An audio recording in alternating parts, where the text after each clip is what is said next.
Zohran মামদানির এই বিজয় কিভাবে সম্ভব হলো এবং মেয়র হিসেবে দায়িত্ব নেবার পর নিউ ইয়র্ক সিটিতে কি কি পরিবর্তন আসতে পারে এবং এই বিজয় ডেমোক্রেটিক পার্টি এবং মার্কিন রাজনীতিতে কি প্রভাব ফেলতে পারে তা নিয়ে আরো বিস্তারিত জানাবো শিক্ষক এবং আন্তর্জাতিক রাজনৈতিক বিশ্লেষক ডক্টর আদনান পাভেলের কাছ থেকে।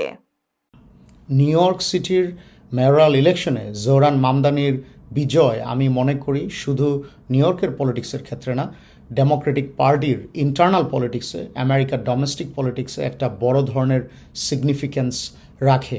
জোহরান মামদানি এই ইলেকশনে জিতেছে কারণ উনি অ্যাফোর্ডেবিলিটির উপর বেশি গুরুত্ব দিয়েছে, উনি কস্ট অফ লিভিং ক্রাইসিসের উপর বেশি গুরুত্ব দিয়েছে এবং উনি successfully young, progressive, ethnic minority, forward looking ভোটারদেরকে উনি এঙ্গেজ করতে পেরেছে। বিগত সময় আমরা দেখেছি যে এলাকাগুলোতে যেই ভোটারদেরকে ক্যান্ডিডেটরা, কনভেনশনাল ক্যান্ডিডেটরা সাকসেসফুলি এঙ্গেজ করতে পারেনি, জোহরান মামদানি কিন্তু তাদেরকে এঙ্গেজ করতে পেরেছে এবং তাদের পেছনে উনি কিন্তু যথেষ্ট সময় ব্যয় করেছে, তাদের কথা শুনেছে, কনসার্নগুলো বোঝার চেষ্টা করেছে। এবং জোহরান মামদানি ওনার যে কমিউনিকেশন স্কিল ফেনোমেনাল, উনি যেভাবে সোশ্যাল মিডিয়া ইউজ করেছে, উনি যেভাবে নিউ ইয়র্কের ভোটারদেরকে, নিউ ইয়র্কবাসীর সাথে উনি যেভাবে কথা বলেছে, এঙ্গেজ করেছে, তা কিন্তু আমি মনে করি যথেষ্ট ইউনিক এবং এটা ছিল জোহরান মামদানির একটা ইউনিক সেলিং পয়েন্ট।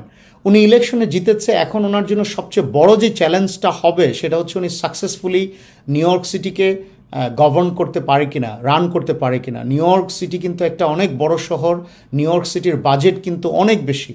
উনি ওনার নির্বাচনী ক্যাম্পেনের সময় যেসব প্রমিসগুলো উনি করেছিল, ওনার ম্যানিফেস্টো অনুযায়ী উনি সেই ব্যাপারগুলো বাস্তবায়ন করতে পারবে কিনা প্রমিসগুলোকে, এখন কিন্তু আমাদের সেই ব্যাপারগুলোর গুরুত্ব দিতে হবে। উনি যেমন বলেছে affordable housing, universal child care, উনি মিনিমাম ওয়েজ বাড়াবে।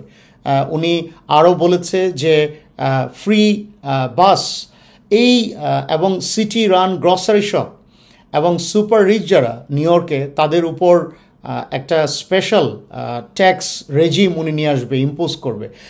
এই ব্যাপারগুলো উনি আদৌ বাস্তবায়ন করতে পারবে কিনা এবং সেগুলো বাস্তবায়ন করার ক্ষেত্রে ফেডারেল গভর্নমেন্টের, নিউ ইয়র্ক স্টেটের যে গভর্নর আছে বর্তমানে ডেমোক্রেটিক পার্টির, ওনার সাপোর্ট পাবে কিনা, ডেমোক্রেটিক পার্টি থেকে সাপোর্ট পাবে কিনা, সেই ব্যাপারগুলো কিন্তু আমাদেরকে খুব গুরুত্ব সহকারে অবজার্ভ করতে হবে।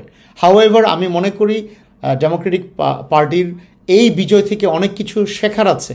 আমরা দেখেছি আনটিল ভেরি রিসেন্টলি ডেমোক্রেটিক পার্টির যে এস্টাবলিশমেন্ট, ইনক্লুডিং সিনিয়র লিডারশিপ, চাক শুমার, হাকিম জেফরি, তারা কিন্তু জোহরান মামদানিকে এন্ডোর্স করেনি, যদিও উনি প্রাইমারিতে বিজয়ী হয়েছিল সেই জুনে।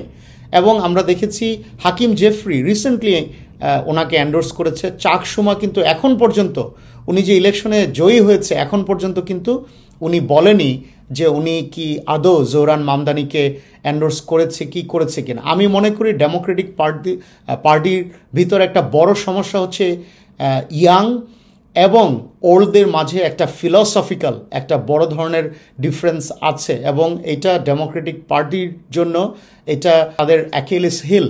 এটা যতক্ষণ পর্যন্ত তারা এই গ্যাপটা ব্রিজ করতে না পারবে, এটা আমি মনে করি ডেমোক্রেটিক পার্টির জন্য একটা বড় ধরনের সমস্যা। জোহরান মামদানির কাছ থেকে ইন্সপিরেশন পেয়ে আমরা দেখেছি বিভিন্ন শহরে, আমেরিকার বিভিন্ন শহরে, বিভিন্ন স্টেটে ইয়াং ভোটার যারা আছে, প্রগ্রেসিভ ভোটার যারা আছে, অ্যান্টি এস্টাবলিশমেন্ট যারা, তারা কিন্তু এখন সামনে আগাচ্ছে। তারা কিন্তু ইলেকশনের ম্যাটারগুলোতে তারা আরও বেশি এঙ্গেজ হচ্ছে, তারা বিভিন্ন ইলেকশনে নিজেরা প্রার্থী হওয়ার চেষ্টা করছে। সো আমি মনে করি এটা আমেরিকার পলিটিক্সের ক্ষেত্রেও একটা বড় ধরনের প্রভাব ফেলছে এবং অদূর ভবিষ্যতে ফেলবে।